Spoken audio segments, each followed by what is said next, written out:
നമുക്ക് വേണ്ട സമയത്ത് നമുക്കറിയാമല്ലോ, നമുക്ക് ദൈവത്തിൻ്റെ കൃപയും കരുണയും നമുക്ക് ചില പ്രത്യേക സമയത്താണ് ആവശ്യമായി വരുന്നത്. കരുണ നമുക്ക് എപ്പോഴാണ് ആവശ്യം വരുന്നത്? നമ്മുടെ മെരിറ്റ് പോകുന്ന സ്ഥലത്താണ്. അതാണ് വേണ്ട സമയമെന്ന് ബൈബിൾ പറയണത്. എല്ലാ കാലങ്ങൾക്ക് എല്ലാ വിഷയങ്ങൾക്കും നമ്മുടെ പ്രത്യാശയ്ക്ക് ഒത്ത യോഗ്യത നമുക്ക് ചില സമയത്ത് ഉണ്ടാകത്തില്ല. നമുക്ക് ജീവിതത്തെക്കുറിച്ച് കാഴ്ചപ്പാടുണ്ടാകത്തില്ലേ? പഠനം, ജോലി, അല്ലേ, വീട്, വിവാഹം, ആരോഗ്യം, ഇങ്ങനെ വ്യത്യസ്തങ്ങളായ കാര്യങ്ങളുണ്ടാവും. പക്ഷേ ഇതിൻ്റെ ആംബിയർ നമുക്കുണ്ടാകത്തില്ല, അതിനുള്ള പാങ്ങുണ്ടാകത്തില്ല. ഇങ്ങനെ നമുക്കതിൻ്റെ യോഗ്യത ചിലപ്പോൾ ഉണ്ടാകത്തില്ല. അപ്പോൾ നമ്മുടെ ആഗ്രഹത്തിന് പറ്റിയ യോഗ്യതയും ഇല്ലാതെ വരുന്ന സമയമാണ് കൃപയുടെ സമയമെന്ന് പറയണത്. പീഡിയ കൃപയുടെ സമയമെന്ന് പറഞ്ഞാൽ എന്താ? ഇപ്പം നിങ്ങൾക്ക് ഇപ്പോൾ ഡോക്ടർ പറയണ, ഇതിന് മെഡിസിൻ ഇവിടെ ഇല്ല, ഇത് വിദേശ രാജ്യങ്ങളിലേ ഉള്ളൂ. നമ്മൾ 1.5 കൊല്ലം ചികിത്സിച്ചിട്ടാണ് ഡോക്ടർ പറയണത്, ഈ അസുഖത്തിന്, ഇപ്പം കണ്ടുപിടിച്ച അസുഖത്തിന് മരുന്ന് ഇവിടെ ഇല്ല, ഇത് വിദേശ രാജ്യങ്ങളേ ഉള്ളൂ. അപ്പോൾ നമുക്ക് എന്തായ സംഭവം? നമുക്ക് ആവശ്യമുണ്ട്, പക്ഷേ ഇറ്റ് ഈസ് നോട്ട് അവൈലബിൾ.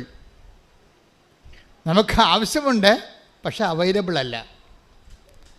എന്ന് വെച്ചാൽ ഉടമ്പടി ഭാഷ പറഞ്ഞാൽ മെറിറ്റില്ല എന്നതിൻ്റെ അർത്ഥം. ബൈബിൾ ഇതിനെ മെറിറ്റ് എന്നാണ് പറയണത്, യോഗ്യത. നമുക്ക് ആവശ്യമായ നമുക്കുള്ള കപ്പാസിറ്റി അതില്ല. അപ്പോൾ ഇങ്ങനെ വരണ സമയത്ത് പിന്നെ ഓപ്ഷനുണ്ട് ബൈബിളിൽ. എന്താണ്? കരുണ. അതിനെ ബൈബിള് ഏകദാനപ്പെടുത്തിയിരിക്കുകയാണ്. എന്താണ്? ബൈബിള് കരുണയും കൃപയും ചില സമയത്ത് കരുണയെന്ന് വിളിക്കും, ചില സമയത്ത് കൃപയെന്ന് വിളിക്കും. രണ്ടും ഒന്നാണ്. കരുണ എന്ന ഒരു മഹാമേരുവിൽ നിന്നാണ് കൃപ ഒഴുകി വരണത്. ഇപ്പോൾ നമുക്ക് ഹിമാലയത്തിൽ നിന്ന് ഗംഗാ നദി ഒഴുകി വരുന്നത്. അപ്പോൾ അവിടെ ആരാണ്? കരുണ ഏതാണ്? ഹിമാലയവും. ഗംഗാനദി എന്താണ്? കൃപയുമാണ്. ഒഴുകി വരണത്. കരുണയും കൃപയും ഒന്നാണെന്ന് ചോദിച്ചാൽ ഒന്നാണെന്ന് ഞാൻ പറയത്തില്ല. നമ്മൾക്ക് കൃപ തരണമെങ്കിൽ ദൈവത്തിന് ആ കൃപ നമുക്ക് തരാനുള്ള, കൃപ ഉൾക്കൊള്ളാനുള്ള മെറിറ്റ് നമ്മുടെ കയ്യിലില്ല. നമുക്കതിൻ്റെ യോഗ്യതയില്ല. ദൈവത്തിൻ്റെ കൃപ ഉൾക്കൊള്ളാനുള്ള യോഗ്യത നമുക്കില്ല. കാര്യം അത് ഭയങ്കരമായ രീതിയിൽ വില കൊടുത്ത് ദൈവത്തിന് ക്രിസ്തുവിൻ്റെ പീഡാനുഭവത്തിലൂടെ നേടിയെടുത്തതാണ്. ക്രിസ്തു മനുഷ്യൻ്റെ പാപത്തിന് പരിഹാരം ചെയ്തപ്പോൾ പിതാവിൻ്റെ മനപ്രസാദമാണ് കൃപയായിട്ട് മാറണത്. അപ്പോൾ നമ്മൾ കൈ കഴുകാതെ മീൻ പിടിക്കാൻ പറ്റുമോ? കൈ നനയാതെ. ക്രിസ്തു ഇത്രയും ഇൻവെസ്റ്റ്മെൻറ്റ് ചെയ്തിരിക്കുകയാണ്. അതാണ് നമ്മൾ വിലക്ക് വാങ്ങപ്പെട്ടവരാണെന്ന് പറയണത്. Take the word of God. ശ്രദ്ധിക്കട്ടെ. ഹല്ലേലൂയ. 1 കൊരിന്ത്യർ 7:23. നിങ്ങൾ വിലക്ക് വാങ്ങപ്പെട്ടവരാണ്. Price the Lord. ഒന്ന് പറഞ്ഞേ, നിങ്ങൾ വിലക്ക് വാങ്ങപ്പെട്ടവരാണ്. ആരാ വിലക്ക് വാങ്ങിയത്? ക്രിസ്തു. അവിടുത്തെ വിശുദ്ധമായ പീഡാനുഭവസഹനത്താലും കുരിശുമരണത്താലും തിരുമരണത്താലും പാപത്തിന് പരിഹാരം ചെയ്തപ്പോഴാണ് നമ്മൾ ക്രിസ്തുവിനാൽ വിലക്ക് വാങ്ങപ്പെട്ടവരായി. ക്രിസ്തു എന്താണ് നേടിയെടുത്തത്? നഷ്ടപ്പെട്ടു പോയ വരപ്രസാദത്തെ നേടിയെടുത്തു. നഷ്ടപ്പെട്ടു പോയ വരപ്രസാദം, ഈ മനുഷ്യരാശിക്ക് പാപത്തിലൂടെ നഷ്ടപ്പെട്ടു പോയ വരപ്രസാദത്തെ സ്വന്തം പീഡാസഹനത്തിലൂടെയും കുരിശുമരണത്തിലൂടെയും പിതാവിനെ പ്രസാദിപ്പിച്ചുകൊണ്ട് ക്രിസ്തു നേടിയെടുത്തപ്പോഴാണ് ക്രിസ്തു ഹെബ്രായർ 4:16 പറയുന്ന കൃപയുടെ സിംഹാസനമായി മാറണത്. പ്രൊട്ടസ്റ്റൻ്റ് ബൈബിളിലെല്ലാം കൃപാസനം തന്നെ കിടക്കുന്നത്. കാത്തലിക് ബൈബിളിലാണ് കൃപയുടെ ഇരിപ്പിടമെന്ന് പറയണത്. അത് കൃപാസനമാണ്. ക്രിസ്തു തന്നെയാണ്. കൃപാസനം എന്ന് പറയുന്നത് എന്താണ്? ക്രിസ്തു തന്നെയാണ്. അതായത് take the word of God, ഹെബ്രായർ 4:16. അതിനാൽ വേണ്ട സമയത്ത് കരുണയും കൃപാവരവും ലഭിക്കുന്നതിനായി നമുക്ക് പ്രത്യാശയോടെ കൃപാവരത്തിന്റെ സിംഹാസനത്തെ സമീപിക്കാം. അപ്പൊ കൃപാവരത്തിന്റെ സിംഹാസനമാകുന്ന ക്രിസ്തുവിനെയാണ് സമീപിക്കേണ്ടത്. എപ്പോഴാണ്? വേണ്ട സമയത്ത്. അതേതാണ്? നമ്മൾക്ക് മെറിറ്റ് നഷ്ടപ്പെടുമ്പോൾ, നിത്യരക്ഷക്കായാലും അനുദിന ജീവിതത്തിനായാലും നമുക്ക് അതിൻ്റെ യോഗ്യതയില്ലാത്ത സമയത്ത് നമുക്ക് വരാൻ പറ്റിയ ഒരിടം എന്താണ്? ക്രിസ്തുവാണ്. അപ്പോഴേ കൃപാവരത്തിൻ്റെ സിംഹാസനത്തെ സമീപിക്കാം, അല്ലെങ്കിൽ കൃപാവരത്തിൻ്റെ സിംഹാസനമായ ക്രിസ്തുവിലേക്ക് വരാം എന്ന് വെച്ചാൽ ഓക്കെയാണ്. പക്ഷേ അവിടെ ഓക്കെ ആകാത്തൊരു വിഷയമുണ്ട്. എന്താ കാര്യം? നമുക്കൊരു പരിചയമില്ല. നമുക്കൊരു പരിചയമില്ലാത്ത ആൾക്കാർക്ക് ഇപ്പോൾ ഓഫീസിലായാലും ശരി ഓടിക്കയറാൻ പറ്റുമോ? പറ്റത്തില്ലേ. നമുക്കൊരു പരിചയമില്ല, അടുപ്പമില്ല, നമ്മൾ കണ്ടിട്ടുമില്ല, കേട്ടിട്ടുമില്ല. നമ്മൾ ആ വിഷയത്തിലേക്ക് ആ വ്യക്തിനെ സമീപിക്കണ മുമ്പ് അയാൾ ചോദിക്കും, നിങ്ങൾ ആരാണെന്ന് ചോദിക്കും. ആ ചോദ്യം അവിടെ ഉണ്ട്. നിങ്ങൾക്ക് പരിചയമില്ലാത്ത വ്യക്തി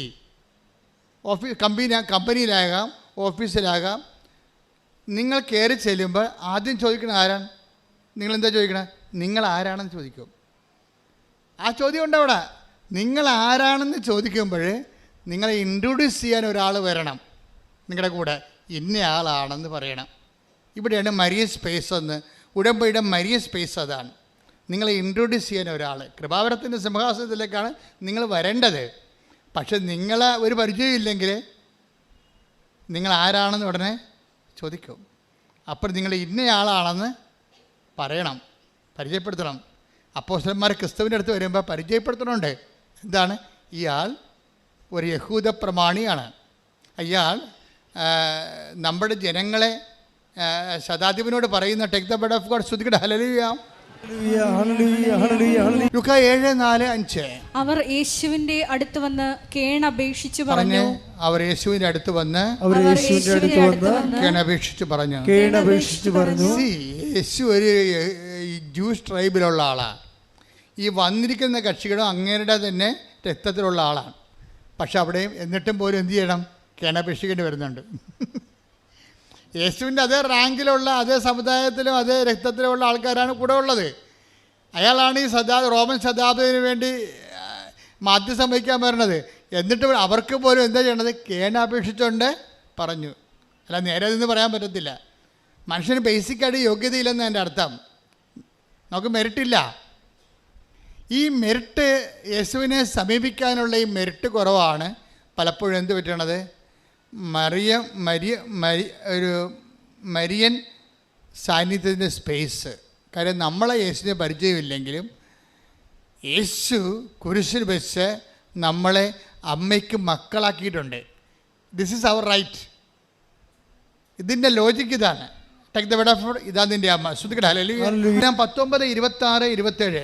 യേശു തൻ്റെ അമ്മയും താൻ സ്നേഹിച്ച ശിഷ്യനും അടുത്ത് നിൽക്കുന്നത് കണ്ട് അമ്മയോട് പറഞ്ഞു, സ്ത്രീയെ, ഇതാ നിന്റെ മകൻ. അനന്തരം അവൻ ആ ശിഷ്യനോട് പറഞ്ഞു, ഇതാ നിന്റെ അമ്മ. അപ്പോൾ മുതൽ ആ ശിഷ്യൻ അവളെ സ്വന്തം ഭവനത്തിൽ സ്വീകരിച്ചു. അപ്പോൾ അമ്മ നമ്മൾ എന്താ ചെയ്യണത്? അമ്മയെ സ്വന്തം ഭവനത്തിൽ സ്വീകരിക്കാൻ ഈശോ നിർദ്ദേശിച്ച പ്രകാരം വിശ്വാസികൾ അമ്മ മാതാവിനെ സ്വന്തം അമ്മയായിട്ട് നമ്മൾ സ്വീകരിക്കുന്നു. അമ്മ നമ്മളെ മക്കളായിട്ട് സ്വീകരിക്കുന്നു. ഈ വേണ്ട സമയത്ത് നിങ്ങളുടെ കൃപയുടെ സിംഹാസനത്തെ സമീപിക്കാൻ പറയുമ്പോഴേ ഈ അമ്മയാണ് നമ്മളെ മരിയൻ ഉടമ്പടി കൂട്ടിക്കൊണ്ട് വരുന്നത്. അതിൻ്റെ ഗ്രൗണ്ട് എന്താണ്? ഇത് നമ്മളുടെ തന്നെ സഹോദരനാണ്, സഹോദരിയാണ്, എൻ്റെ തന്നെ മക്കളാണ്. നീ കുരിശിൽ വെച്ച് നിൻ്റെ രക്തം ചിന്തി പറഞ്ഞ വാക്കാണിത്. എന്താണ്? നിൻ്റെ രക്തം കൊണ്ട് നീ ഒപ്പിട്ട ഒരു പ്രമാണമാണിത്. എന്താണ്? അതിലൂടെ നമ്മൾ ക്രിസ്തു നേടിയെടുത്ത എല്ലാ അനുഗ്രഹങ്ങൾക്കും നമ്മളും അവകാശികളായിക്കൊണ്ടാണ് ഈശോ നമുക്ക് അമ്മയെ, അവിടുത്തെ അമ്മയെ നമ്മുടെ സ്വന്തം അമ്മയായിട്ട് തന്നിട്ട് നമ്മൾക്ക് ക്രിസ്തു നേടിയെടുത്ത എല്ലാ കൃപകളുടെയും അവകാശികളാക്കിയിരിക്കുകയാണ് കുരിശിൽ വെച്ചുകൊണ്ട്. ശ്രദ്ധിക്കട്ടെ, ഹല്ലേലൂയ. ക്രിസ്തുവിൻ്റെ അടുത്ത് നമ്മളെ കൊണ്ടുവന്നിട്ട് അമ്മ നമ്മളോട് ക്രിസ്തുവിനോട് ആവശ്യപ്പെടുന്ന പോലെ തന്നെ, നമ്മളെ ഈ സമയത്ത് സഹായിക്കണമെന്ന് ക്രിസ്തുവിനോട് ആവശ്യപ്പെടുന്ന പോലെ തന്നെ അമ്മ നമ്മളോടൊരു കാര്യം ആവശ്യപ്പെടും. എന്താണ് കാര്യം? അവൻ പറയണ പോലെ ജീവിക്കണം. എന്താണ് സംഭവം? ഇതാ വിഷയം. അവൻ ഒത്തിരിയേറെ രക്തം ചീന്തി നേടിയെടുത്തതാണ് നിൻ്റെ കൃപകളല്ല, നീ ആഗ്രഹിക്കുന്ന അനുഭവിക്കുന്ന എല്ലാ അവകാശങ്ങളും. അതുകൊണ്ട് നീ അനുഭവിക്കാൻ പോകുന്ന മുഴുവൻ അവകാശങ്ങളെ അവൻ തൻ്റെ രക്തത്താൽ നേടിയെടുത്തതാണ്. അപ്പോൾ നിൻ്റെ നോട്ട് ബൈ മെറിറ്റായിട്ട് നിനക്കത് വേണമെന്നുണ്ടെങ്കിൽ ഒരു കണ്ടീഷനുണ്ട്. എന്താണ്?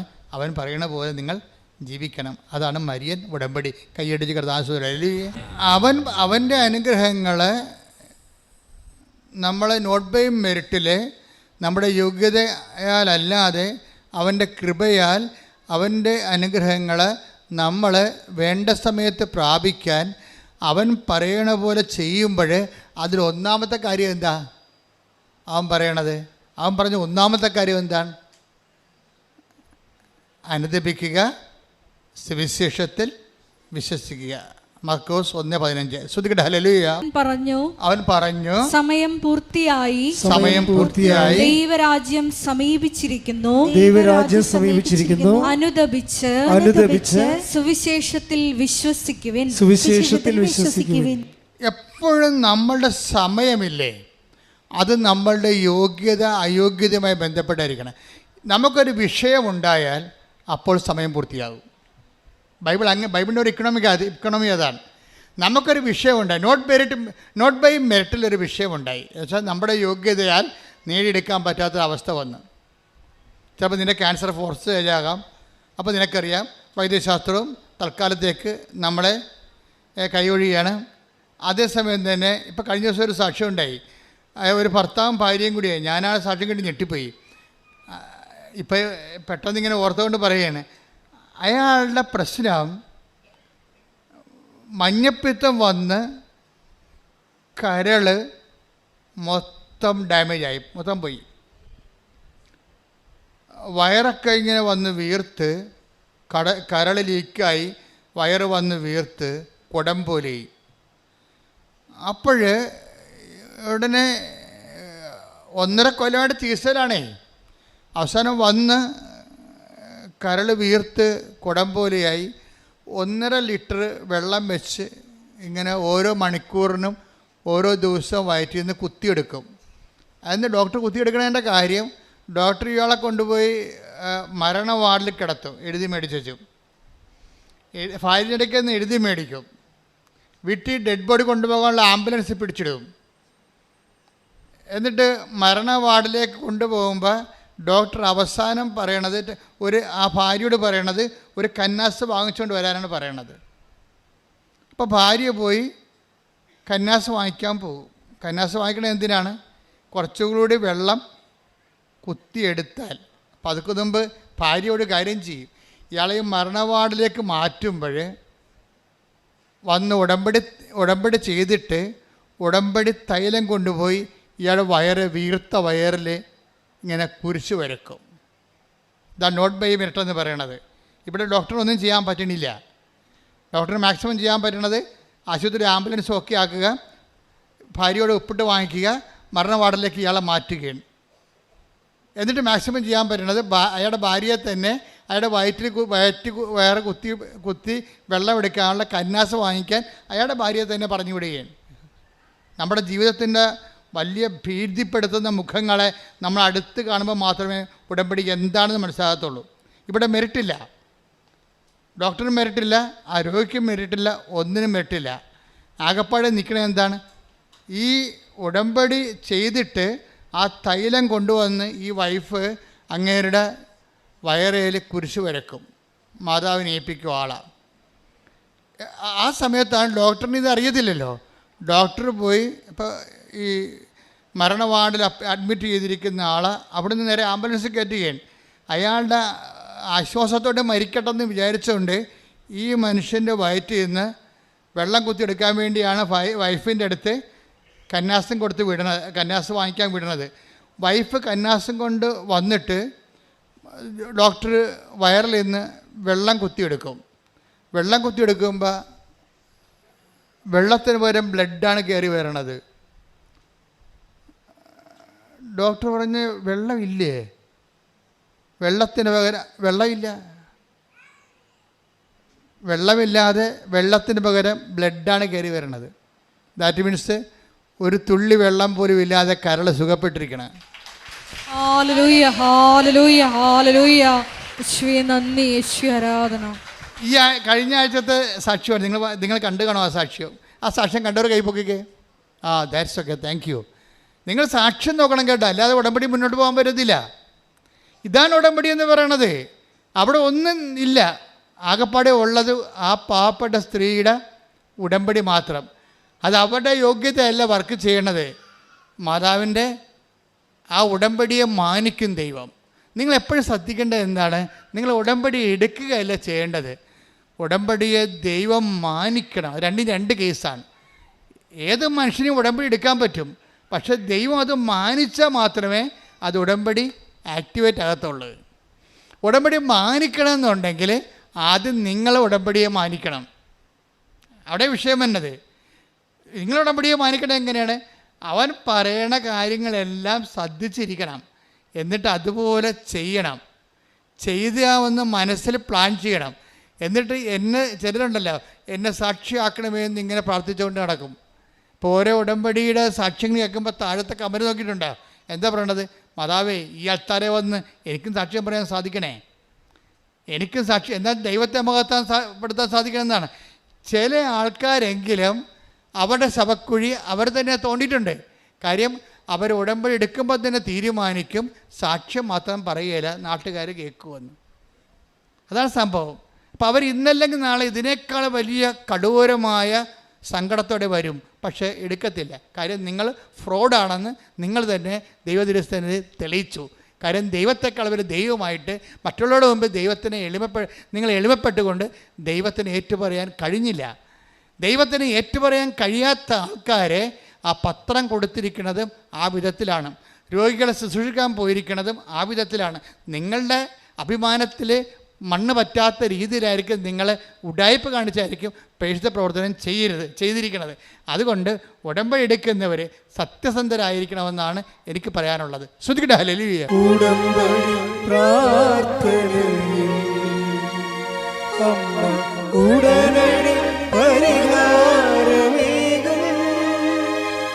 അവൻ പറയുന്നത് ചെയ്തിടുകിൽ ജീവിതം ധന്യമായി തീർന്നിടും. അവൻ പറയുന്നത് ചെയ്തിടുകിൽ ജീവിതം ധന്യമായി തീർന്നിടും. അപ്പോൾ ഇതാണ് ഒരു അവസ്ഥ എന്ന് വെച്ച് കഴിഞ്ഞാൽ ഇവിടെയാണ് നമുക്ക് മെറിറ്റില്ല, യോഗ്യതയില്ല. എല്ലാവരും ഇങ്ങനെ നമ്മളെ കൈവിട്ടിരിക്കുന്നു. നമ്മൾ ആ ഭാര്യയും ഭർത്താവിൻ്റെ ജഡം പോലെ ശവം പോലെ ഇരിക്കുന്ന ശരീരവും മാത്രം ബാക്കി. ഈ ഒരു അവസ്ഥയിൽ നമ്മൾ ചെല്ലുമ്പോഴും ദൈവം നമ്മളെ കൈവിടത്തില്ല. അതാണ് ഉടമ്പടിയുടെ പിടുത്തം എന്ന് പറയുന്നത്. ഉടമ്പടി ഒരു പൂട്ടാണ്. എന്താണ്? ദൈവത്തെയും നമ്മളെയും കൂടി കൂട്ടിച്ചേർക്കുന്ന ഒരു വലിയ ബന്ധമാണ്. അത് ആരാണ് പൂട്ടിയിരിക്കണത്? ആ ബന്ധം കൈവിടിപ്പിച്ചിരിക്കുന്ന ആരാണ്? അമ്മയാണ്. അമ്മയെന്ന് പറയണത് കുരിശിൻ്റെ ചുവട്ടിൽ വരെ നിന്നുകൊണ്ട് അവൻ പറയണത് പോലെ ചെയ്ത ആളാണ്. മരിയൻ എന്ന് പറയണത് ഒരു ഉടമ്പടിയുടെ ആളായ്മയാണ്.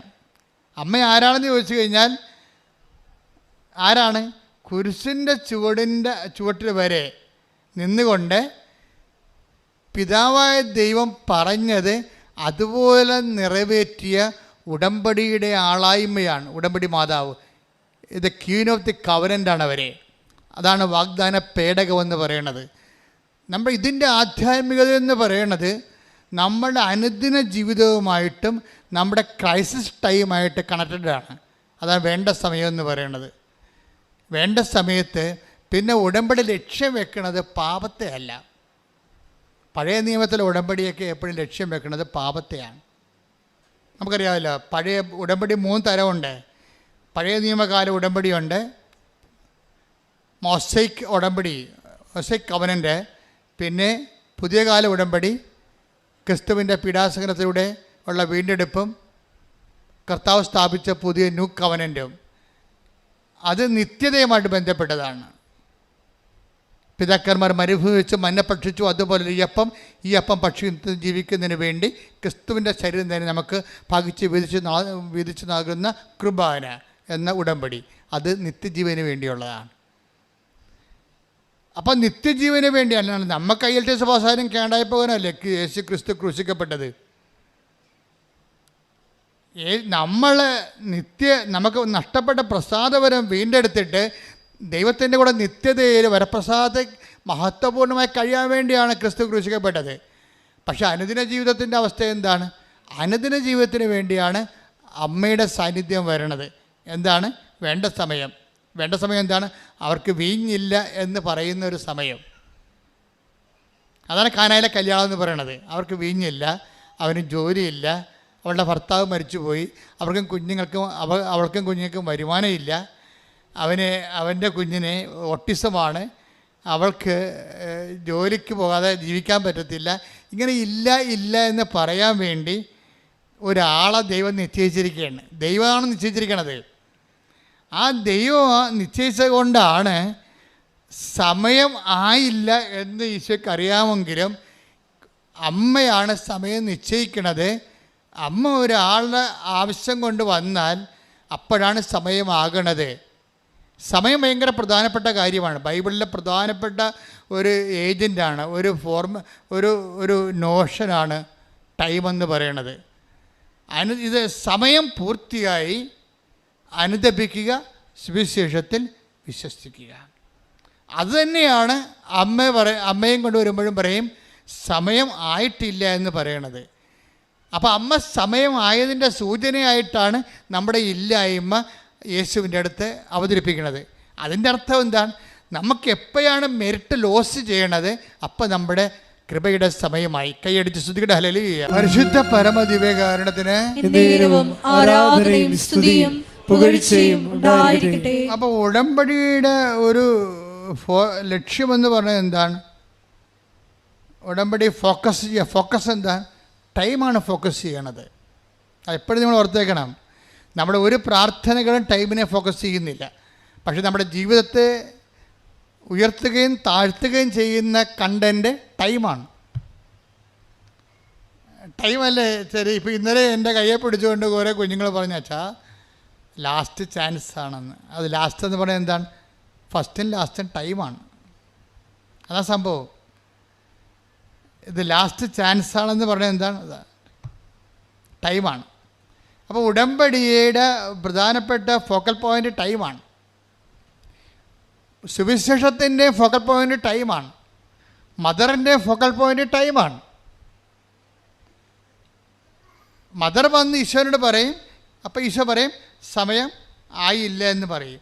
ആയില്ല എന്ന് പറഞ്ഞിട്ടും പിന്നെ എന്തുകൊണ്ടാണ് ഈശോ വെള്ളത്തെ വീഞ്ഞാക്കിക്കൊണ്ട് അവരുടെ ആവശ്യം നിറവേറ്റണത്? അപ്പം സമയമാക്കിയത് ആരാണ്? അമ്മയല്ലേ? അപ്പോൾ അമ്മയാണ്. അപ്പോഴേ ഈ സമയത്തിൻ്റെ ദൈവത്തിൻ്റെ പരിഗണനയിരുന്ന സമയത്തെ മനുഷ്യൻ്റെ ആവശ്യങ്ങളിലേക്ക് പിടിച്ചിറക്കി കൊണ്ടുവരികയും സമയത്തിൻ്റെ പൂർണ്ണതയാക്കുകയും ചെയ്യുന്നതിൻ്റെ ഒരു ഏജൻറ് റോളുള്ളത് അമ്മയ്ക്കാണ്. ഇതാണ് ഉടമ്പടിയുടെ ഒരു പ്രധാനപ്പെട്ട റഫറൻസ്. ഇനി ഈശോ വരുമ്പോഴും എന്താ പറയണത്? സമയം പൂർത്തിയായി, അതുകൊണ്ട് അനുദപിക്കണം. പിന്നെന്ത് ചെയ്യണം? സുവിശേഷത്തിൽ വിശ്വസിക്കണം. എന്ന് വെച്ചാൽ ക്രിസ്തുവിൽ വിശ്വസിക്കണമെന്ന് എൻ്റെ അർത്ഥം. സുവിശേഷത്തിൽ വിശ്വസിക്കുക എന്ന് വെച്ച് കഴിഞ്ഞാൽ ക്രിസ്തുവിൽ വിശ്വസിക്കുക എന്നാണ്. അപ്പം സമയം പൂർത്തിയാകണം എപ്പോഴാണ്? നമ്മളുടെ മെരിറ്റ് എപ്പോൾ ലോസ് ചെയ്യുന്നു അപ്പം സമയം പൂർത്തിയായി. എന്തിൻ്റെ സമയം പൂർത്തിയായി? കൃപയുടെ സമയം പൂർത്തിയായി. കൃപയുടെ സമയം എന്ന് പറയുന്നത് എന്താണ്? നിനക്ക് ക്രിസ്തുവിനെ സ്വീകരിക്കാനുള്ള സമയം പൂർത്തിയായി. കൈയടിച്ച് കർത്താവില്ലേ. അപ്പം കൃപയുടെ പുതിയ നിയമത്തിലേക്ക് വരുമ്പോഴേ കൃപയുടെ സമയമാണ് പൂർത്തിയാകുന്നത്. കൃപയുടെ സമയം പൂർത്തിയാക്കുന്നത് ആരാണ്? അതുകൊണ്ടാണ് നമ്മൾ കൃപ നിറഞ്ഞ മറിയമേ സ്വസ്തി, കർത്താവ് നിന്നോട് കൂടെ എന്ന് പറയുന്നത്. കൃപയുടെ സമയം പൂർത്തിയാക്കുന്നത് ആരാണ്? പരിശുദ്ധ അമ്മയാണ് ആ പൂർത്തിയാക്കുന്നത്. അപ്പം നമ്മളെപ്പോഴും ഫോക്കസ് ചെയ്യേണ്ടത് ഇപ്പം അനുദപിക്കുക, സുവിശേഷത്തെ വിശ്വസിക്കുക എന്ന് പറഞ്ഞാൽ ആ വിശ്വാസകാലം എന്ന് പറയുന്നത് അനുതാപത്തിൻ്റെ കാലമല്ല. It is goodbye. മനസ്സിലായില്ലേ? അത് കൃപയുടെ കാലമാണ്. ഇപ്പം യേശു മർക്കോസ് 1:15 എന്താണ്? അനുദപിക്കുക, സുവിശേഷത്തിൽ വിശ്വസിക്കുക. അനുദപിക്കുക, ക്രിസ്തുവിൽ വിശ്വസിക്കുക. ക്രിസ്തുവിൽ വിശ്വസിച്ച് കഴിഞ്ഞാൽ പിന്നെ അനുതാപത്തിൻ്റെ വിഷയമില്ല. പിന്നെ എന്താണ്? പിന്നെ കൃപ. നമ്മൾ പാപത്തെ ഫോക്കസ് ചെയ്യണില്ല. പാപത്തെ വീണ്ടെടുത്ത ക്രിസ്തുവിനെ വിശ്വസിച്ച് കഴിയുമ്പോൾ പിന്നെ നമ്മൾ എന്താ ചെയ്യണം? പാപത്തേക്കാൾ ഉപരി നമ്മൾ എന്തിനെ ഫോക്കസ് ചെയ്യും?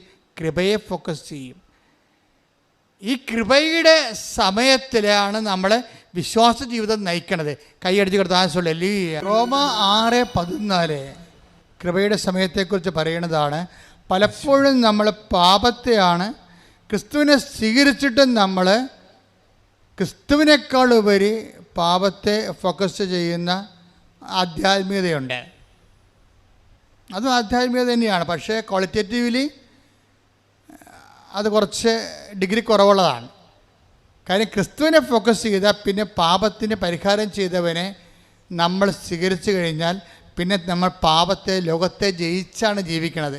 ലോകത്തെ ജയിച്ച് ജീവിക്കുന്നത് എങ്ങനെയാണ്? പാപത്തിന് പകരം നമ്മൾ കൃപയെ ഫോക്കസ് ചെയ്യും. മനസ്സിലായില്ലേ? ഫോക്കസിങ്ങിൻ്റെ പ്രോബ്ലമാണ് ഇവിടെ. നമ്മൾ പാപത്തെ ഫോക്കസ് ചെയ്യുന്നതിന് പകരം ഉടമ്പടിയിലുള്ളവർ കൃപയെയാണ് ഫോക്കസ് ചെയ്യേണ്ടത്. Like the word of God, റോമ 6:14. പാപം നിങ്ങളുടെ മേൽ ഭരണം നടത്തുകയില്ല, കാരണം നിങ്ങൾ നിയമത്തിന് കീഴിലല്ല, കൃപയ്ക്ക് കീഴിലാണ്. Price the Lord. ഒന്നിന് പറഞ്ഞേ, ഏറ്റു പറഞ്ഞേ. പാപം നിങ്ങളുടെ മേൽ ഭരണം നടത്തുകയില്ല, കാരണം നിങ്ങൾ നിയമത്തിന് കീഴിലല്ല, കൃപയ്ക്ക് കീഴിലാണ്. പഴയ നിയമ ഉടമ്പടിയെല്ലാം നിയമത്തിന് കീഴിലാണ്, കൃപയ്ക്ക് കീഴിലല്ല. പഴയ നിയമ ഉടമ്പടിയുടെ ഒരു പോരായ്മ അതെല്ലാം നിയമത്തിന് കീഴിലാണ്, കൃപയ്ക്ക് കീഴിലല്ല. പുതിയ നിയമ ഉടമ്പടിയിൽ എന്താണ്? കൃപയ്ക്ക് കീഴിലാണ്. എന്താ കാര്യം?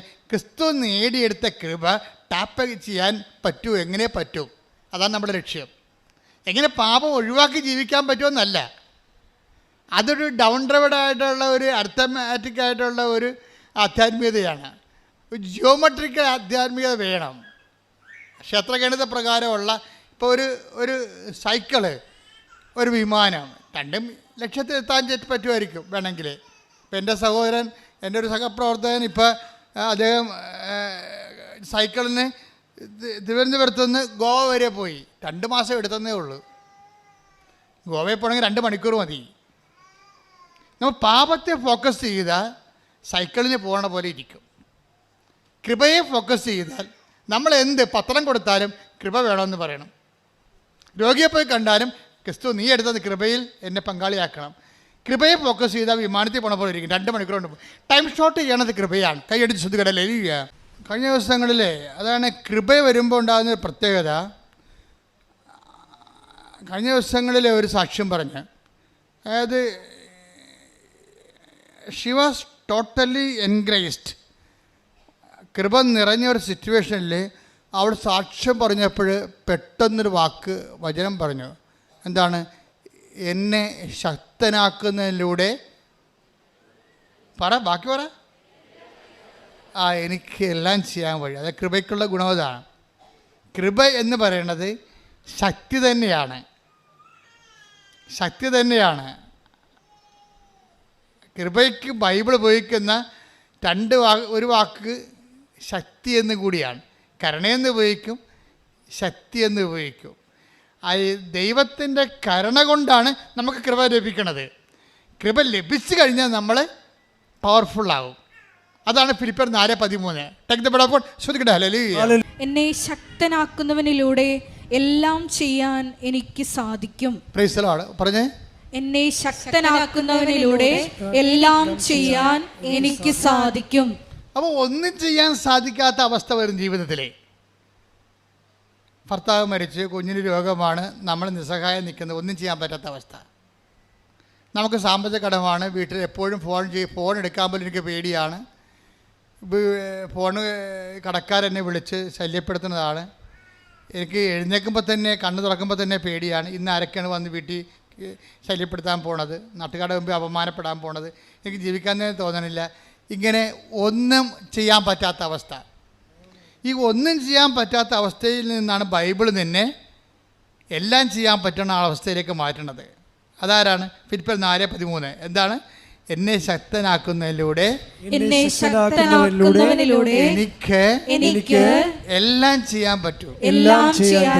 ഇത് പറഞ്ഞ ആളാരാണെന്ന് അറിയാമോ? ഒരു ദീപ്തിയാണ് പറഞ്ഞിരിക്കുന്നത്, ബാംഗ്ലൂരിൽ നിന്ന്. ഇന്നലത്തെ സാക്ഷിയാണ് ദീപ്തി, ബാംഗ്ലൂരിൻ്റെ ഇന്നലത്തെ സാക്ഷി. ഇന്ന് അപ്പ് ചെയ്യുന്നുണ്ടത്. ദീപ്തിയുടെ പ്രശ്നം നിങ്ങൾ കേൾക്കണം. അതായത് ദീപ്തി ഒരു നല്ല ഓഫീസർ, ഗവൺമെൻറ് ഓഫീസറാണ്.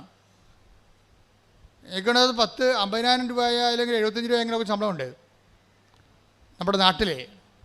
അപ്പോൾ ഈ ഗവൺമെൻറ് ഓഫീസറിൻ്റെ പ്രശ്നം എന്താ? അല്ല, ഈ കമ്പനി സ്റ്റാഫിൻ്റെ പ്രശ്നം എന്താ? അവർ ഭർത്താവും ഭാര്യയും തമ്മിൽ യോജിക്കണില്ല. യോജിക്കാത്തതിന് കാരണം ഭർത്താവ് എപ്പോഴും ഇവരെ ഹെറാസ് ചെയ്തുകൊണ്ടിരിക്കുന്നു. അങ്ങനെ വന്ന് ഇവർ തമ്മിൽ എപ്പോഴും ഭയങ്കര വീട്ടിൽ വന്ന് കയറിയാൽ ഇവർ തമ്മിൽ ഉടക്കാണ് ഓരോ കാര്യങ്ങൾക്ക്. അപ്പം ജീവിക്കാൻ തന്നെ ഇവർക്ക് തോന്നണില്ല. അപ്പോൾ ഭർത്താവിനാണ് എപ്പോഴും വയലൻ്റ് ആകുകയും അതുപോലെ തന്നെ ഡിപ്രഷൻ സ്വഭാവം കാണിക്കുകയും ഭാര്യയുടെ കടുത്തേക്ക് കയറുകയും കുടുംബം കൂട്ടിച്ചോറാകുകയും ചെയ്യുമ്പോൾ വീട്ടുകാരും കൊണ്ട് ഭർത്താവിനെ സൈക്കാട്രിസ്റ്റിന് കൊണ്ടുപോകും.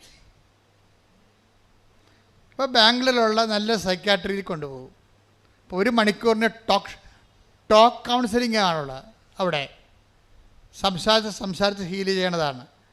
1 മണിക്കൂറിന് അപ്പോയിൻമെൻറ്റ് കിട്ടിക്കഴിഞ്ഞാൽ 2,500 രൂപയാണ്.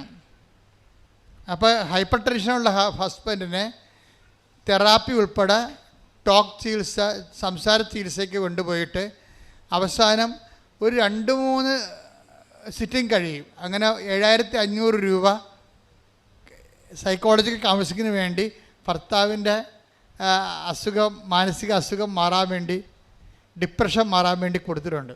പക്ഷേ ഞങ്ങൾക്ക് മാറ്റമൊന്നുമില്ല. അവസാനം കൗൺസിലർ പറയും പ്രധാനപ്പെട്ട കാര്യം ഭാര്യയാണ്. നോക്കിയേ, കാര്യം നമ്മൾ പോകണ്ടല്ലേ. ഈ ഇത്രയും ചികിത്സ കഴിഞ്ഞപ്പോൾ ഒരു സംഭവം കണ്ടുപിടിച്ച് കുടുംബത്തിലുണ്ടാകുന്ന അസമാധാനവും ഇയാളുടെ മാനസിക രോഗത്തിനെല്ലാം കാരണമാരാണ്? ഭാര്യയാണ്. ഭാര്യ വീട്ടിലില്ലേ, അവർ മിക്കവാറും ഓഫീസിലായിരിക്കും. അപ്പോൾ വീട്ടുകാരെല്ലാം കൂടി ഭാര്യയുടെ കടുത്തേക്ക് കയറി. അത് കഴിഞ്ഞപ്പോൾ ഇവർക്ക് ടെൻഷനായി. ഇവർക്ക് ഉറക്കം പോയി കഴിഞ്ഞാൽ പിന്നെ അറിയാമല്ലോ, എല്ലാം പോവില്ല. ഇവളെയും കൊണ്ട് വേറെ സൈക്കാട്രിസ്റ്റിനടുത്ത് കാണിച്ച്. ഓരോ മനുഷ്യന്മാർ ഈ കാലത്ത് ജീവിക്കണതാണ്. വിദ്യാഭ്യാസം കൂടി കഴിഞ്ഞാൽ ഉണ്ടാകുന്ന അവസ്ഥയാണ്. ചില ആൾക്കാർക്ക് വിശ്വാസം കൂടും, ചിലർക്ക് വിദ്യാഭ്യാസം കൂടും. വിദ്യാഭ്യാസം കൂടിയവർ ആ മേഖലയിലെ ചിന്തിക്കത്തുള്ളൂ. ഇത് മാനസിക പ്രശ്നമാണ്, അതിന് സൈക്കാട്രിയിലാണ് പോകേണ്ടതെന്ന്. എൻ്റെ ദൈവമേ, സഭയുടെ ഗതികേട് ഇപ്പോൾ ഇത് തന്നെയാണ്. സഭയിലും പ്രശ്നങ്ങൾ വരുമ്പോൾ ഇതുപോലെ സഭയ്ക്ക് അഭിഷേകം കൊടുത്തിട്ടുണ്ട്. പട്ടത്തിൻ്റെ കൗൺസിലിംഗിനാണ് പരിശുദ്ധാത്മാവിൻ്റെ ഏറ്റവും വലിയ സംഭവമാണ് ഉപദേശപരം എന്ന് പറയുന്നത്. അതിന് 2,500 രൂപ ആവശ്യമില്ല, ചുമ്മാ കണ്ടാൽ മതി, വിശ്വാസം മാത്രം മതി. സഭയ്ക്ക് ആ സാധനം ചില അച്ഛന്മാർക്ക് നഷ്ടപ്പെടുകയും അവന്മാർ പോയി സൈക്കോളജി കൗൺസിലിംഗ് പഠിക്കുകയും ചെയ്യുമ്പോൾ ജനങ്ങളെ ഇപ്പോൾ ആ രീതിയിലാണ് ഉദ്ധരിക്കാൻ പോണത്. ക്രിസ്തുവിനെ കിട്ടുമോ? അവർക്ക് ഉദ്ധരിക്കാൻ പറ്റുമായിരിക്കും, അവർക്ക് ക്രിസ്തുവിനെ കിട്ടുക. സഭയ്ക്ക് അങ്ങനെ കേവല ഉദ്ധാരണത്തിനൊന്നുമല്ല സഭ ഉണ്ടാക്കിയിരിക്കുന്നത്, ക്രിസ്തുവിനെ കൊടുക്കാനാണ്. അതാണ് ഈശോ പറഞ്ഞത്, അധ്വാനിക്കുന്നവനാണ് നീ, പ്രഷർ എടുക്കുന്നവനാണ്, പക്ഷെ നീ എൻ്റെ അടുത്ത് വരണം, ഞാൻ നിന്നെ ആശ്വസിപ്പിക്കാം. കൈയടിച്ച് കർത്താവ് ഇപ്പോൾ എന്നാ പറ്റിയിരിക്കണേ, ഭാര്യയും ഭർത്താവും ഓരോ സൈക്കാസ്റ്റിനടുത്ത് ക്ലിനിക്കിൽ പോയിക്കൊണ്ടിരിക്കുകയാണ് കൗൺസിലിങ്ങിന് വേണ്ടി. എന്തിനാണ്? വീട്ടുപ്രശ്നത്തിന് വേണ്ടി. പക്ഷെ അവിടെ ഒന്നും താക്കോല് കിട്ടണില്ല, ഇത് തുറക്കാനുള്ള താക്കോലില്ല. കുറച്ച് കഴിഞ്ഞപ്പോൾ അവർ ബൈ ചാൻസ് ആയിട്ടൊരു ഉടമ്പടി ധ്യാനം കൂടാൻ തയ്യാറായി. ഓൺലൈനിൽ ഒരു ഉടമ്പടി ധ്യാനം കൂടി. അപ്പോൾ അവർ പറയണത്, ഒരു ധ്യാനം കൂടിയപ്പോൾ നിവൃത്തിയിൽ കേടായി വന്നപ്പോഴാണ് ഇങ്ങനെ ഒരു, ഇത് ആരും പറഞ്ഞതല്ല, മൊബൈലിൽ വന്നപ്പോൾ അവർ കേട്ടതാ. കേട്ട ഉടനെ ഉടമ്പടി ധ്യാനത്തെ അറിയാമല്ലോ, അതിൻ്റെതായിട്ടുള്ള അഭിഷേകം ഉണ്ടാകും എപ്പോഴും. ഈ അഭിഷേകത്തിൽ ഇവർ ട്രാങ്കുലിറ്റി ഫീൽ ചെയ്തു. ഇവർക്ക് ആ സാക്ഷ്യം നിങ്ങൾ ഇന്ന് കേൾക്കണം, ഇന്ന് അപ്പോൾ ചെയ്യുന്നുണ്ട്. അതായത് പെട്ടെന്ന് ഇവർ എത്രയോ ദിവസങ്ങളായി ഹൃദയത്തിൽ ഭാരവും കൊണ്ട് 5-10 ടൺ ഇങ്ങനെ ഹൃദയത്തിലിരിക്കണം, നിങ്ങുന്ന അവസ്ഥയാണ്. ഉറക്കമില്ലാതെ, സമാധാനം ഇല്ലാതെ, ഭർത്താവും ഭാര്യയും തമ്മിൽ ധാരണയില്ലാതെ, എപ്പോഴും ഒരു വിഷയം. അപ്പോൾ ഉടനെ ഇവരെന്ത്, ഈ ഒറ്റ ധ്യാനം കൊണ്ട് ഇവർക്കൊരു അഭവമായിട്ടുള്ള ഒരു ആശ്വാസം കിട്ടും. അപ്പോൾ ഇവരതിനെ പറയണത് സാന്നിധ്യം എന്നാണ് പറയുന്നത്, സാക്ഷ്യത്തിൽ പറഞ്ഞിരിക്കണത്. എനിക്ക് ദൈവത്തിൻ്റെ ഒരു സാന്നിധ്യം എൻ്റെ മനസ്സിൽ കിട്ടി ആ ധ്യാനം കൂടിയപ്പോൾ. അപ്പോഴാ ധ്യാനത്തിൽ എന്നിട്ട് അപ്പോഴെനിക്ക് മതി, ഇറ്റ്സ് ഓക്കെ, ഇത് മതിയല്ലോ എന്ന് വിചാരിച്ചുകൊണ്ട് ഇവൾ ധ്യാനങ്ങളൊക്കെ കൂടി. അപ്പോൾ എൻ്റെ ധ്യാനം കൂടി, വിജയകുമാർ സാറിൻ്റെ ധ്യാനം കൂടി.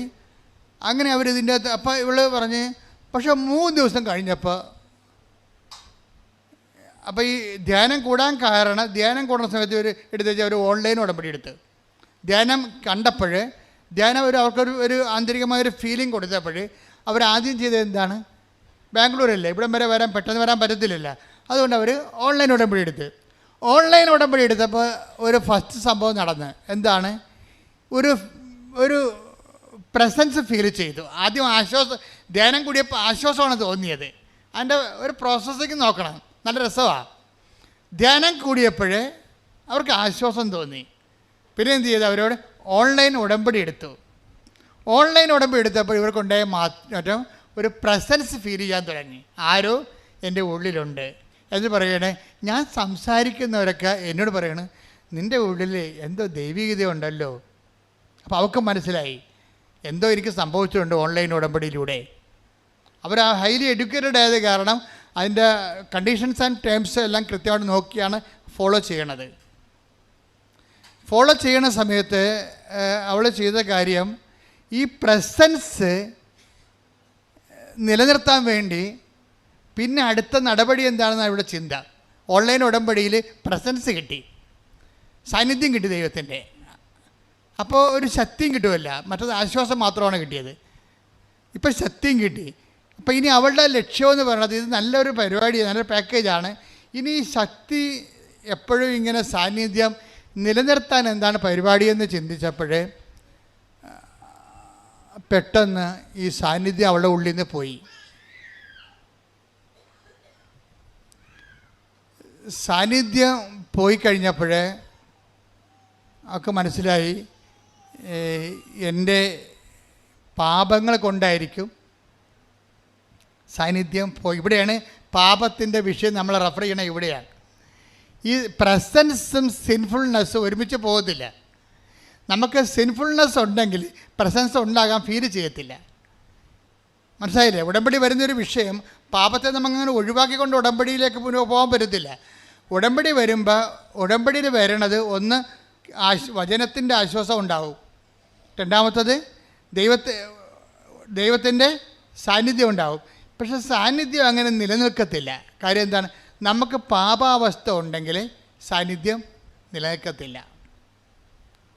അപ്പം നിങ്ങൾ അക്രൈസ്തവരായിട്ടുള്ള സഹോദരൻ ഓർത്തും, ഞങ്ങൾ പാപാവസ്ഥയ്ക്ക് എന്ത് ചെയ്യാനാണ്? നിങ്ങൾ കംപ്ലീറ്റായിട്ട് പാപത്തെ ഉപേക്ഷിക്കണം. നിങ്ങൾ പാപത്തെ എന്തിനാണ്, പാപം കൊണ്ടുനടക്കാൻ എന്തിനാണ്? അപ്പോൾ പാപം എന്താണെന്ന് അറിയണം. നിങ്ങൾ പാപത്തെ നിങ്ങൾ വിശുദ്ധിയിലേക്ക് വരണം, അല്ലെങ്കിൽ സാന്നിധ്യത്തിൻ്റെ അകത്ത് ഒരു ഡിമിനിഷിങ് ഉണ്ടാവും. നിങ്ങൾക്ക് കുമ്പസാരിക്കാനും കൂദാശമൊന്നും ഇല്ലല്ലോ. അപ്പോഴേ നിങ്ങൾക്ക് ചെയ്യാവുന്നത് പാപാവസ്ഥ മാറ്റിയിട്ട്, പാപാവസ്ഥ എന്തിനാണ് മാറ്റണത്? വരപ്രസാദ അവസ്ഥ നിലനിൽക്കാൻ വേണ്ടിയാണ്. വിശ്വാസത്താൽ നിങ്ങൾക്ക് ചെയ്തികൾ കൊണ്ടും വരപ്രസാദാവസ്ഥ, ഒരു കേവല വരപ്രസാദാവസ്ഥ നിങ്ങൾക്കുണ്ട്. അതിലൂടെ നിങ്ങൾക്കൊരു പ്രസൻസ് ഫീൽ ചെയ്യുന്നുണ്ടാകാം. അത് മുന്നോട്ട് കൊണ്ടുപോകണം. പക്ഷേ ഈ മോൾക്കുണ്ടാകുന്ന പ്രശ്നം അതല്ല. അവർ നോൺ ക്രിസ്ത്യൻ അല്ല, ക്രിസ്ത്യനാണ്, പക്ഷെ മാർത്തോമൈസാണ്. അതാണ് വിഷയം. അപ്പോൾ അവർക്ക് കുമ്പസാരമില്ല. അവൾ പറയുന്നുണ്ട്, ഞാൻ കത്തോലിക്കയിലാണ് കെട്ടിയിരിക്കണമെങ്കിലും മനസ്സുകൊണ്ട് മാർത്തോമയായിട്ടാണ് ജീവിക്കുന്നത്. അതെല്ലാം കൃത്യമായിട്ട് പറയുന്നുണ്ട്. അപ്പോൾ എനിക്ക് കുമ്പസാരമില്ല, എൻ്റെ സഭയിലും കുമ്പസാരമില്ല, നോട്ട് കമ്പൽസറി. ഇപ്പം ഞാൻ കുമ്പസാരിക്കാറില്ല. അപ്പോൾ പക്ഷേ ഈ എനിക്ക് ഉടമ്പടിയിലൂടെ ഓൺലൈൻ ഉടമ്പടിയിലൂടെ ലഭിച്ച വരപ്രസാദത്തിലൂടെ വന്ന ആ പ്രസൻസില്ലേ, അത് നിലനിർത്താൻ വേണ്ടി ഞാൻ പോയി കുമ്പസാരിച്ച്. കല്യാണത്തിന് കുമ്പസാരിച്ചിട്ട് പിന്നെ ഞാൻ ആദ്യം കുമ്പസാരിക്കുകയാണ്. അപ്പോൾ എനിക്ക് മനസ്സിലായി പാപം നിലനിൽക്കുന്നുണ്ടല്ലോ. കുമ്പസാരിക്കാൻ പോയപ്പോൾ അച്ഛൻ പറഞ്ഞ്, പ്രാർത്ഥനയെന്ന് പറഞ്ഞാൽ ചൊല്ലണ പ്രാർത്ഥനയല്ല, ചെയ്യണ പ്രാർത്ഥനയെന്ന് പറഞ്ഞ്. അത് അവൾ ഓർത്തിരുന്നു. അപ്പോഴവൾ വിചാരിച്ച് ചെല്ലണ പ്രാർത്ഥന, ഇപ്പോൾ എൻ്റെ പിഴ എൻ്റെ വലിയ പിഴ എന്നൊക്കെ പറഞ്ഞ് മനസ്സാപ്പറണമൊക്കെ നമ്മൾ ചെല്ലിയിട്ട് നമ്മൾ സ്വർഗസ്ഥനായ പിതാവ് എന്ന് പറഞ്ഞാൽ പറയുക എന്നൊക്കെ ചെല്ലിയിട്ട് പ്രായച്ചിത്വം ചെല്ലും. അപ്പം അച്ഛൻ പറഞ്ഞ് അതുകൊണ്ട് ഈ തീ കൊണ്ട് ഈ ചേന വേഗത്തില്ല എന്ന് പറഞ്ഞു. പിന്നെ എന്ത് ചെയ്യണമെന്ന് പറഞ്ഞു. അപ്പോൾ ഇവൾ പുറത്തിറങ്ങിയിട്ട് പറഞ്ഞു, ഞാൻ എന്താ ചെയ്യേണ്ടത്? അപ്പോൾ കുറേ ആൾക്കാർക്ക് പണ്ട് എന്തോ എഡ്യൂക്കേഷൻ സെൻറ്റർ നടത്തിയിരുന്ന ആളാണ്. അപ്പോൾ അവരെല്ലാം പരീക്ഷയ്ക്ക് പൈസ അടച്ചിട്ടുണ്ട്, പഠനത്തിന് പൈസ അടച്ചിട്ടുണ്ട്, പലർക്കും പൈസ തിരിച്ചു കൊടുത്തിട്ടില്ല. ഇവർക്കിപ്പോൾ നല്ല നിലയാണ്, ശമ്പളമൊക്കെ ആവശ്യത്തിനുണ്ട്, പക്ഷേ പഴയ കടക്കാർക്ക് പൈസ കൊടുത്തിട്ടില്ല. അപ്പോൾ കടങ്ങൾ കിടക്കുന്നിടത്തോളം കാലം, പാപങ്ങൾ കിടക്കുന്നിടത്തോളം കാലം വരപ്രസാദം ഫീൽ ചെയ്യാതെ വരും. ഇത് നിങ്ങൾ ഉടമ്പടിക്കാർ എല്ലാവരും കേൾക്കേണ്ട ധ്യാനമാണിത്. ആണായാലും പെണ്ണായാലും ക്രിസ്ത്യാനിയായാലും അക്രൈസ്തവനായാലും ദൈവത്തിൻ്റെ സാന്നിധ്യം സൗജന്യമാണ്. പക്ഷേ നമ്മൾ ഫീൽ ചെയ്യുക എന്നുള്ളത് അനദർ കേസാണ്. നമുക്ക് ഫീൽ ചെയ്യണമെന്നുണ്ടെങ്കിൽ നമ്മൾ ഓക്കെ ആയിരിക്കണം. അപ്പോൾ അതുകൊണ്ട് ഉടമ്പടി ഇരിക്കുന്ന ആൾക്കാർ ഇവിടെയാണ് ശ്രദ്ധിക്കേണ്ടത്. എവിടെയെങ്കിലും നമ്മൾക്ക് അനുതാപത്തിൻ്റെ മേഖലയുണ്ടെങ്കിൽ, ഞങ്ങൾ അക്രൈസ്തവരാണ്, ഞങ്ങൾക്ക് അബോർഷൻ ചെയ്യണതിന് കുഴപ്പമില്ലെന്ന് പറഞ്ഞാൽ ഒറ്റ നടക്ക് പോകത്തില്ല. ദൈവപ്രസാദത്തിന് വേണ്ടി ദൈവം എന്ന് കൽപ്പിച്ചിരിക്കുന്ന പ്രമാണങ്ങൾ ഇവിടെയാണ് ശക്തമാകണത്. എന്താണ്? കൊല്ലരുത്. ക്രിസ്തുവിൻ്റെ വരപ്രസാദം നിങ്ങൾക്ക് വേണമെന്നുണ്ടെങ്കിൽ അവൻ പറയണ പോലെ നിങ്ങൾ ചെയ്യണം. അല്ലാതെ നിങ്ങൾക്ക് തോന്നിയ പോലെ ജീവിച്ചിട്ട് ക്രിസ്തുവിൻ്റെ വരപ്രസാദം ഞങ്ങൾ ഉടമ്പടി എടുത്തിട്ടുണ്ടെന്ന് പറഞ്ഞിട്ട് മസിൽ പെരുപ്പിച്ച് നടന്നിട്ട് കഥയില്ല. പ്രാർത്ഥിക്കുക, കർത്താവായ ദൈവമേ, ഉടമ്പടിയിൽ ലഭിക്കുന്ന വരപ്രസാദത്തിന് അന്വേഷണീയമായ വിശുദ്ധ ജീവിതം നയിക്കാൻ ഞങ്ങളെ അഭിഷേകം ചെയ്യണം. എൻ്റെ പ്രിയപ്പെട്ടവരെ, ഇപ്പം നിങ്ങൾ ചില ആൾക്കാർ ചിന്തിക്കുന്നത് എന്ന് പരിശുദ്ധാത്മാവിനോട് പറയണം. എന്താ ചിന്തിക്കണമെന്നറിയാവോ? ഭയങ്കര അവസ്ഥയാണ് എൻ്റേത്, പാപകരമായ ജീവിതമാണ്, പണ്ടത്തെ പാപങ്ങളെ കുടിശ്ശികയുണ്ട്, ഞാനെങ്ങനെ ഗതി പിടിക്കാനാണെന്ന്. അപ്പോൾ പരിശുദ്ധാത്മാവ് നിങ്ങൾക്ക് തരുന്ന ഉത്തരവുണ്ട്, നീ കൃപയെ ഫോക്കസ് ചെയ്യുക. അതാണ് നേരത്തെ പറഞ്ഞത്. നീ പാപത്തെ ഫോക്കസ് ചെയ്യരുത്, നീ എന്ത് ചെയ്യണം? കൃപയെ ഫോക്കസ് ചെയ്യണം. നിൻ്റെ ഇനിയുള്ള എല്ലാ വചനവായനകളും, ഇനിയുള്ള എല്ലാ സാധുക്ഷേമ പ്രവർത്തനങ്ങളും, നിൻ്റെ എല്ലാ പിഴുത്ത പ്രവർത്തനങ്ങളും കൃപയെ ഫോക്കസ് ചെയ്യണം. കൃപയെ ഫോക്കസ് ചെയ്യുമ്പോൾ എന്ത് പറ്റും? പാപത്തെ സബ്സൈഡ് ചെയ്യും. കൃപ വർദ്ധിക്കുന്നിടത്ത് വെച്ച് എന്താ പറ്റണത്? പാപം സബ്സൈഡാകും. പാപത്തെ ഫോക്കസ് ചെയ്യുമ്പോൾ പാപത്തെ നേരിട്ട് ഫോക്കസ് ചെയ്താൽ പറ്റത്തില്ല. ഞാൻ പിടിച്ചു നീക്കും. ചില ആൾക്ക് നോൻപിന് വെള്ളം അടി നിർത്തിയിട്ട് നോൻപിന് ഞാൻ പിടിച്ചു നീക്കും എന്ന് പറഞ്ഞിട്ട് ഈസ്റ്റർ കഴിയുമ്പോൾ ബാക്കി കുടിച്ച് അത്രയും നാൾ കുടിക്കാതിരുന്ന മൊത്തം വലിച്ചു കയറത്തില്ലേ? അങ്ങനെ പിടിച്ചു നീക്കാൻ പറ്റത്തില്ല. അത് നിങ്ങൾ കള്ളിനെ, മദ്യത്തെ ഫോക്കസ് ചെയ്യുന്നതുകൊണ്ടാണ്. നിങ്ങൾ കൃപയെ ഫോക്കസ് ചെയ്യണം. ക്രിസ്തുവിൻ്റെ കൃപയിൽ എന്നെ പങ്കാളിയാക്കണമേ. അതിന് ക്ഷമിക്കാം, കൊടുക്കാം, പരിഹാരം ചെയ്യാം. എനിക്ക് കൃപ കിട്ടിയാൽ മതി. പ്രാർത്ഥിക്കുക, കർത്താവേ, നീ നേടിയെടുത്ത കൃപയാൽ എനിക്ക് കർമാവകാശം തരണമേ. ഞാൻ എന്ത് ഒത്തുതീർപ്പിനും ഞാൻ എന്ത് ഒത്തുതീർപ്പിനും നിന്റെ കൃപയ്ക്ക് വേണ്ടി നിന്റെ കൃപയ്ക്ക് കൃപ വേണ്ടി സ്വീകരിക്കാൻ വേണ്ടി കൃപ സ്വീകരിക്കാൻ ഞാൻ എന്ത് ഒത്തുതീർപ്പിനാം ഞാൻ എന്ത് ഒത്തുതീർപ്പിനും തയ്യാറാണ്. എന്നെ സഹായിക്കണമേ. എന്നെ സഹായിക്കണമേ. എന്റെ അമ്മേ പരിശുദ്ധമ്മേ ദൈവമാതാവേ, എന്റെ അമ്മേ പരിശുദ്ധമ്മേ ദൈവമാതാവേ, എനിക്ക് വേണ്ടി പ്രാർത്ഥിക്കണമേ. പ്രാർത്ഥിക്കണമേ. ഹല്ലേലൂയ. വരുന്ന വേറൊരു വിഷയം വരണതേ, ഇപ്പം നമ്മൾക്ക് ഒരു ആശ്വാസം പ്രാപിച്ചാലും ഈ ആശ്വാസത്തെ മെയിൻറ്റെയിൻ ചെയ്യാനുള്ള ഭൗതിക സാഹചര്യം വീട്ടിലില്ലെങ്കിൽ നമ്മൾ പണിമേടിക്കും. നമ്മൾ ആശ്വാസം പ്രാപിച്ചു, പക്ഷേ ഹസ്ബൻഡ് ഇപ്പോഴും പഴയ അവസ്ഥയിലാണ്.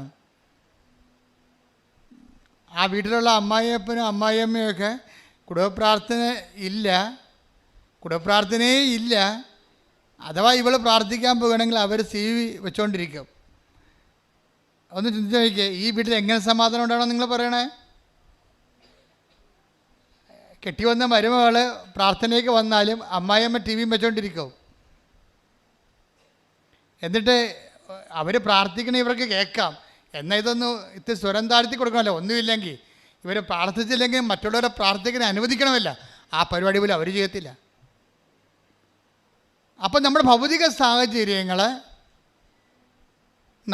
നമ്മൾ ഓക്കെ ആയാലും അതാ നമ്മുടെ സമാധാനവും കൃപയും മെയിൻറ്റെയിൻ ചെയ്യണമെങ്കിൽ എന്ത് ചെയ്യണം?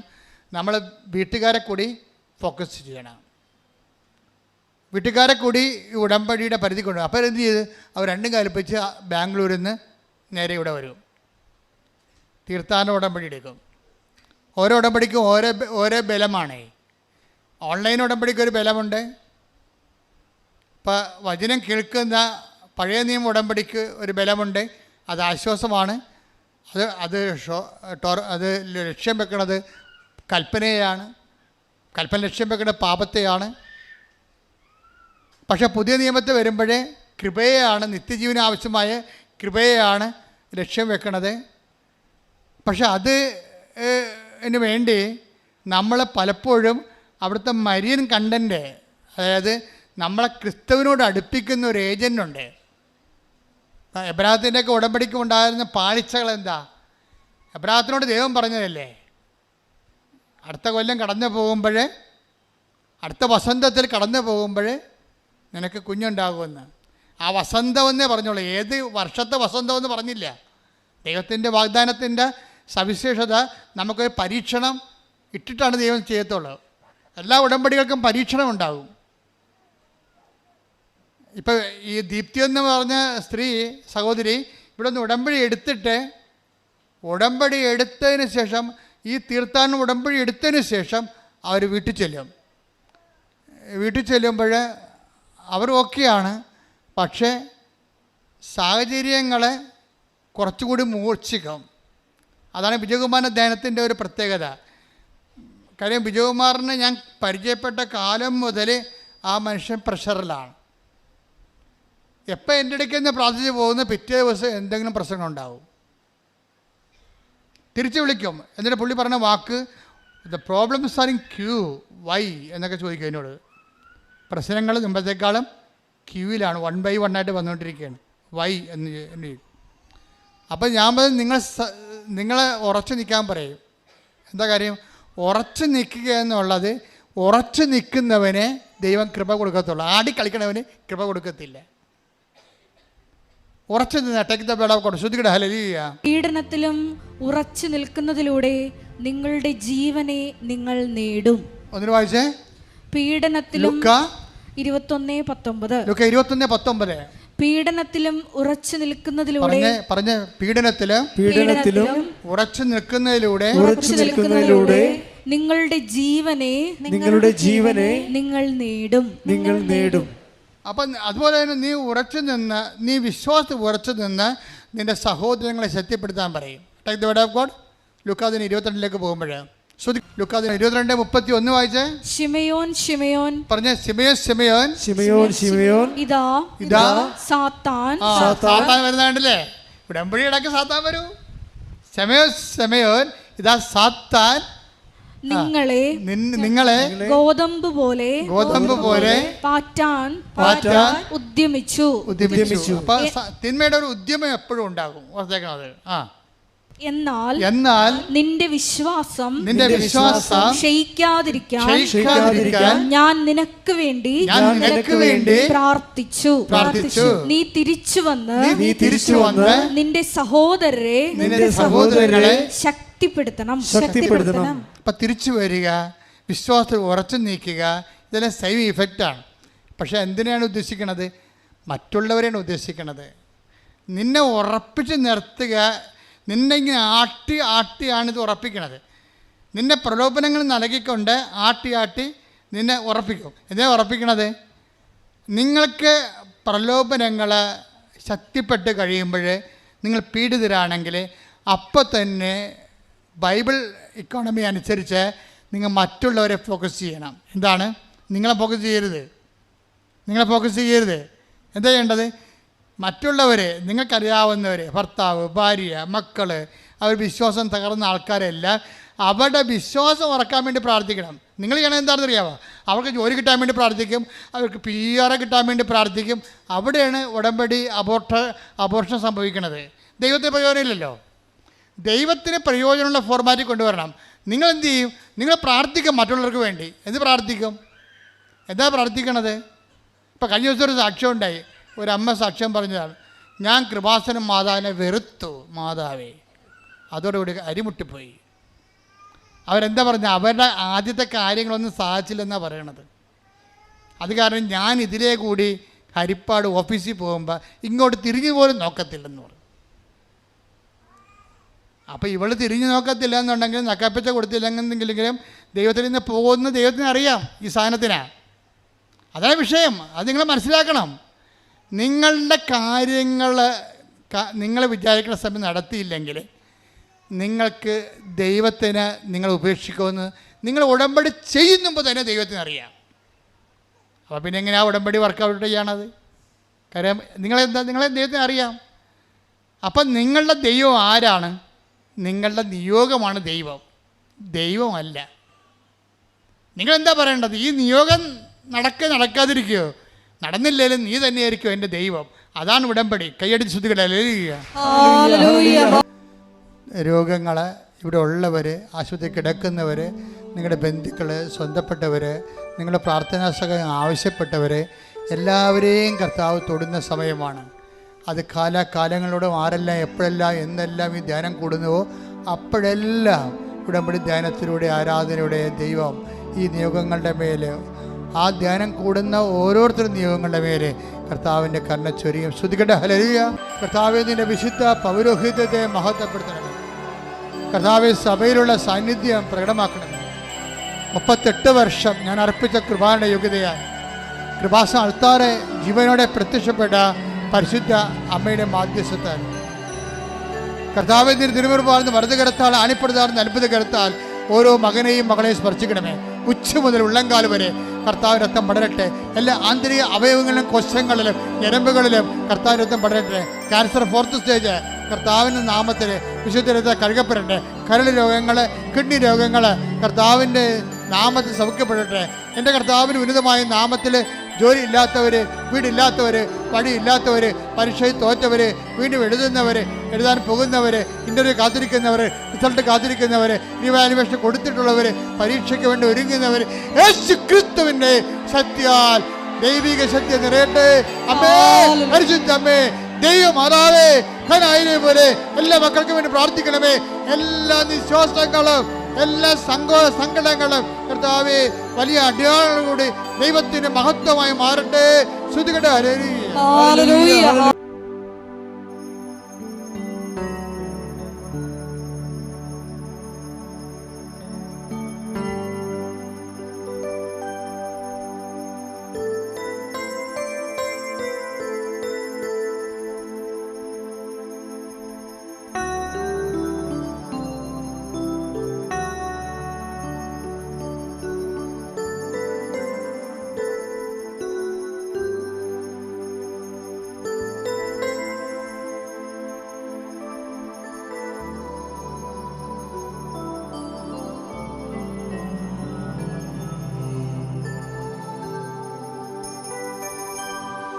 പരിശുദ്ധ പരമമാ ദിവ്യകാരുണ്യമേ എന്നുമെന്നും അങ്ങേയ്ക്കായി